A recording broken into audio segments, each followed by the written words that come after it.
Hello दोस्तों, आपका स्वागत है the exam times YouTube channel पर। आज मैं एग्जाम से रिलेटेड नोटिफिकेशन आपके लिए लेकर आता रहता हूं। तो आज आपके लिए नोटिफिकेशन आया है Uttar Pradesh metro rail corporation limited यानी कि LMRC की तरफ से 292 पोस्ट के लिए आया है, जिसमें असिस्टेंट मैनेजर की post, station control come trainer operator maintainer vacancy in executive and non executive category के लिए 292 पोस्ट के लिए वैकेंसीज आई है। इसका स्टार्टिंग डेट मैं आपको बता देता हूँ। इसका स्टार्टिंग डेट है 3/3/2021 को इसका फॉर्म फिलअप नोटिफिकेशन आया है और फॉर्म फिलअप का डेट आपका स्टार्ट हो जाएगा 11/3/2021 से। फॉर्म फिलअप का डेट 10 आवर से स्टार्ट हो जाएगा। इस application fee to be paid between application fee paid करने का तिथि है 11/3/2021 से 2/4/2021 तक। इसका लास्ट एप्लीकेशन फी पेड करने का डेट रखा गया है, जो लास्ट डेट फॉर रजिस्ट्रेशन और ऑनलाइन एप्लीकेशन फॉर्म, जो कि 2/4/2021 तक 23:49 आवर तक चलेगा। Date of downloading admit card आपको 10/4/2011 को अवेलेबल कर दिया जाएगा LMRC के वेबसाइट पर। डेट ऑफ रिटन एग्जामिनेशन आपको 17/4/2021 को होने वाला है। तो आगे मैं इसके बारे में बता देता हूँ किस किस पोस्ट के लिए आया है vacancy. Executive category post to be filled up on direct requirement basis के आधार पर। असिस्टेंट मैनेजर ऑपरेशन, जिसका ग्रेड पे रखा गया है 50,000 से 1,60,000 के बीच। इसमें 6 पोस्ट आपको दिए गए हैं, जिसमें अनरिजर्व के लिए 4 पोस्ट है, OBC के लिए 1, SC के लिए 1 और वुमेन्स के लिए 1 रखा गया है। मिनिमम एजुकेशन क्वालिफिकेशन की बात करें तो इसमें BTech वाले एलिजिबल होंगे, जो कि इलेक्ट्रिकल, इलेक्ट्रॉनिक्स या इलेक्ट्रॉनिक कम्युनिकेशन या equivalent from a government recognised university institute with minimum आपको 60% मार्क्स अनरिजर्व और OBC वाले के लिए होना चाहिए, और minimum 50% marks for reserve category, जो SC कैटेगरी से आते हैं उनके लिए 50% मार्क्स आपको रहना चाहिए। एज का बात करें तो एज आपको 1/3/2021 तक काउंट किया जाएगा, जो कि 21 से 28 साल रहना चाहिए। नॉन एग्जीक्यूटिव कैटेगरी की बात किया जाए तो इसमें आपको station controller cum train operator, जिसका ग्रेड पे है 33,000 से 67,300 रुपये। इसके लिए 186 पोस्ट के लिए वैकेंसी आई है, जिसमें आपको अनरिजर्व्ड कैटेगरी के लिए 76, EWS के लिए 18, OBC के लिए 50, SC के लिए 39, ST के लिए 3, वुमेन्स के लिए 37, एक्स सर्विसमैन के लिए 9, डिपेंडेंट ऑफ फ्रीडम फाइटर के लिए 3 वैकेंसी आई है।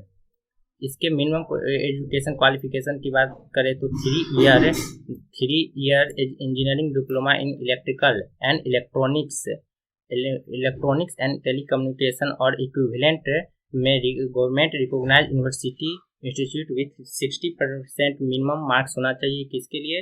अनरिजर्व, EWS और OBC के लिए, और 50% मार्क्स आपको SC ST के लिए होना चाहिए। इसके लिए भी एज लिमिट सेम ही है, 21 से 28 ईयर्स।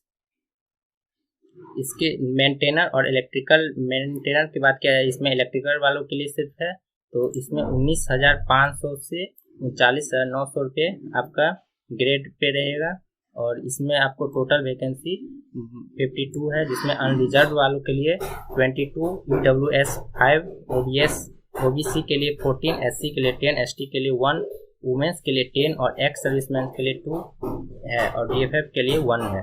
इसके एजुकेशन क्वालिफिकेशन की बात की जाए तो ITI होना चाहिए, और NCVT और SCVT से आपको मान्यता प्राप्त होना चाहिए इन इलेक्ट्रीशियन ट्रेड के लिए, और इसमें मिनिमम जो मार्क्स होना चाहिए 60% मार्क्स होना चाहिए फॉर अनरिजर्व, EWS और OBC वालों के लिए, एंड 50% मार्क्स आपका SC एंड ST वालों के लिए रहना चाहिए। जिनका ये रहेगा वो इनमें फिलअप कर सकते हैं।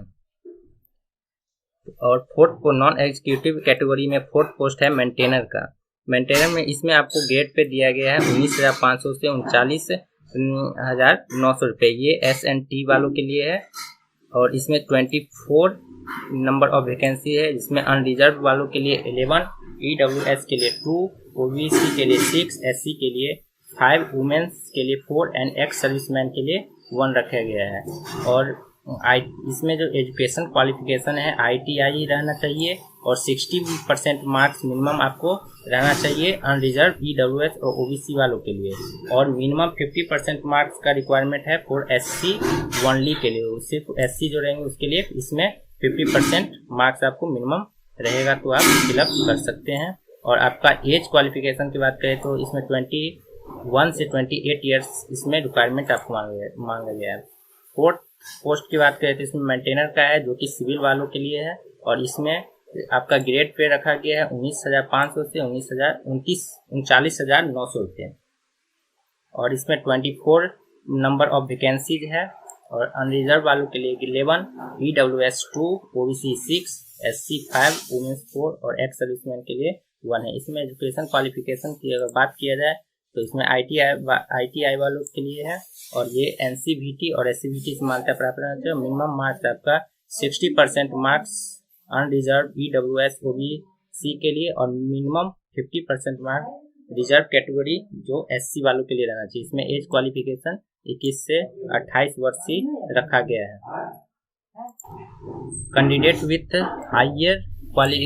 With higher qualification respective discipline can also भी इसमें अप्लाई कर सकते हैं। इसमें कुछ इन्फॉर्मेशन दिया गया है, मैं इसका डिस्क्रिप्शन में PDF को डाल दूंगा, आप वहां से देख सकते हैं।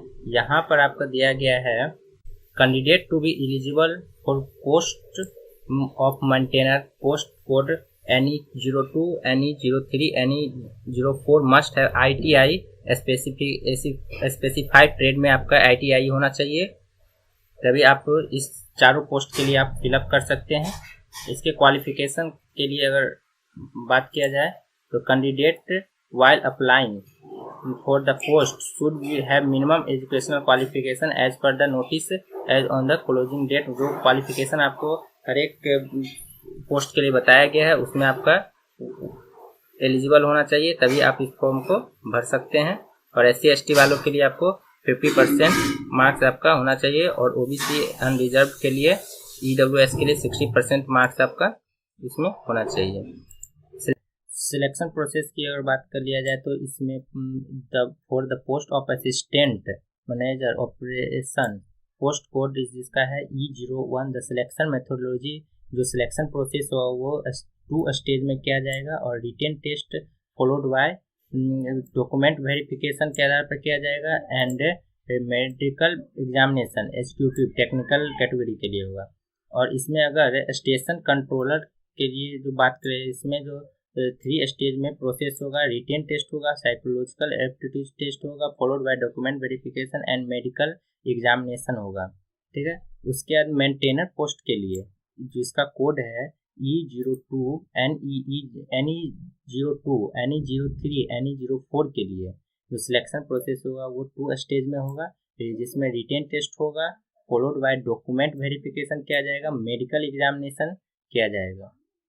इस सेक्शन में आपको बायोमेट्रिक के बारे में बताया गया है। बायोमेट्रिक आपका अगर सेंटर पर मैच नहीं खाता है, अगर उससे मैचिंग नहीं होता है तो आपको डिस्क्वालीफाई भी किया जा सकता है, इसलिए आपको इसमें मैच करना चाहिए। और आप अपने साथ फोटोग्राफ जो रिसेंट जो जिसमें फॉर्म में दिए होंगे वही आपको ले जाना है, ताकि वहां से मैच किया जा सके कोई प्रॉब्लम आने पर।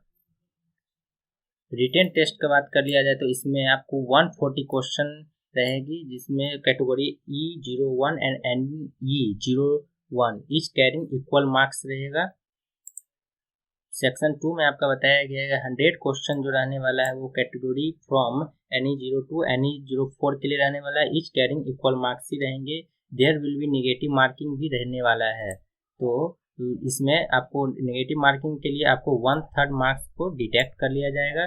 The paper shall be 2 hours, मतलब 2 आवर ड्यूरेशन का आपका पेपर कंडक्ट किया जाएगा। आपको नोट में यहाँ पर बता दिया है कि एग्जामिनेशन जो होगा वो कंप्यूटर बेस्ड एग्जाम होगा, यानी कि CPT मोड में किया जाएगा। एग्जामिनेशन सेंटर आपका कहाँ कहाँ दिया जाएगा इसमें बता दिया गया है। Lucknow, Kanpur, Prayagraj, Varanasi, Gorakhpur, Meerut, Jhansi, Bareilly, Gautam Buddh Nagar, Greater Noida, Ghaziabad, Aligarh, Moradabad and Muzaffarnagar city में दिया जाएगा। इसमें यहाँ पर दिया गया है UPMRC however reserve the right and to cancel any of the examination, मतलब कि इसके पास यूपीएमआरसी के पास पूरा हक होगा कि ये किसी भी सेंटर को बढ़ा या घटा सकते हैं।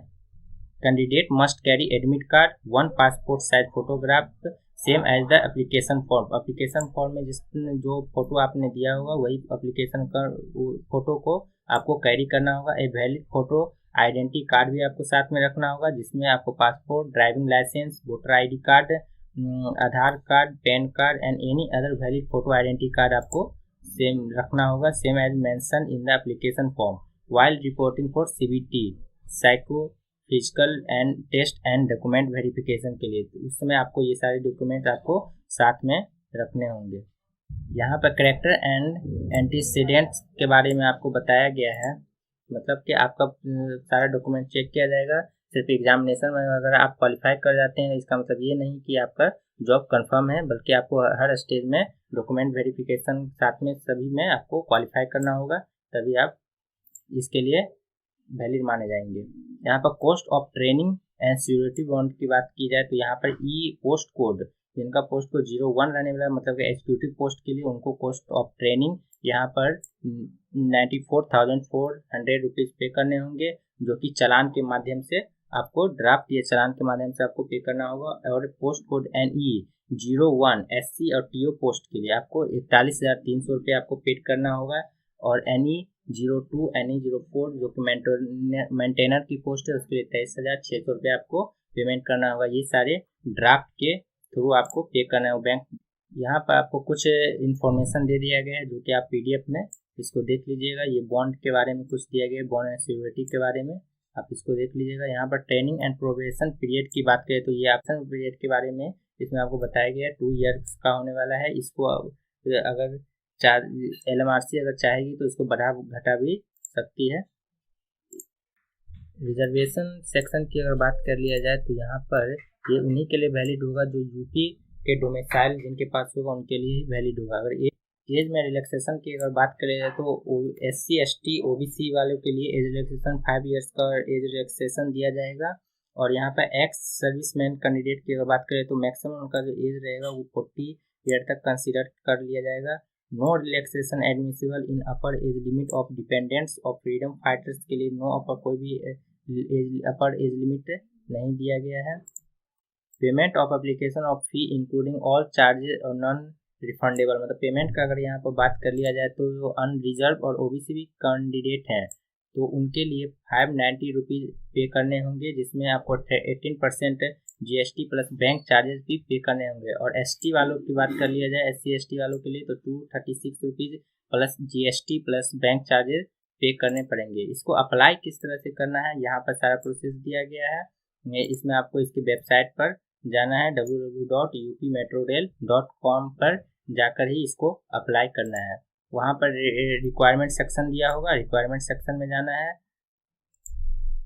और उसको चूज करना है। वैकेंसी नोटिफिकेशन होगा उस पर जाना है, उसके ऑनलाइन फिल एप्लीकेशन फॉर्म होगा वहाँ पर जाना है। आपको passport size colour photo, signature and scan copy को आपको रेडी रखना है, जो कि आपको 80 KB and in JPG file format में होगा। कंप्यूटर यहाँ पर मोड ऑफ एग्जामिनेशन की बात किया जाए तो ये कंप्यूटर बेस्ड एग्जामिनेशन होने वाला है। इसमें कुछ और भी पॉइंट आपको साथ में दिया गया है, इसको मैं अटैच कर दूंगा इस फाइल को अपने डिस्क्रिप्शन बॉक्स में, आप वहाँ से इसको चेकआउट कर लीजिएगा और इसमें जो कुछ और इन्फॉर्मेशन दी गई इसको आप बारीकी से इसको पढ़ लीजिएगा फॉर्म भरने से पहले। तो आज का इन्फॉर्मेशन यही था। तो अगर आपको ये इन्फॉर्मेशन अच्छा लगता है तो आप मेरे चैनल को सब्सक्राइब कर दीजिए, लाइक एंड शेयर भी कर दीजिए ताकि दूसरे तक ये इन्फॉर्मेशन जाए और उनको भी कुछ फ़ायदा हो। तो ठीक है, ओके, थैंक यू।